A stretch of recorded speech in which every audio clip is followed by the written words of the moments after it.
श्री महासुदर्शनाय ओं श्री गुरुभ्यो नमः। ओं सहस्रशीर्षा पुरुषः सहस्राक्ष सहस्रपात् स भूमिं विश्वतो ऋत्वात्यतिष्ठदशाङ्गुलं पुरुष ये वेदकं सर्वं यद्भूतं यच्च भव्यम् उतामृतत्वशेषान् हयदन्नेनातिरोहते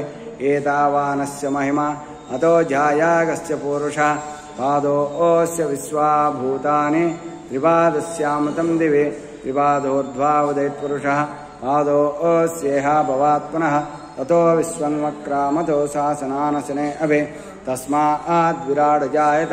विराजो अधिपुरुषः स जातोऽत्यरितपश्चात् भूमिमतो पुरः यत्पुरुषेण हविषा देवायज्ञमतन्वत वसन्तो अस्यासीदाज्यं ग्रीष्मैद्मस्य रद्दभिः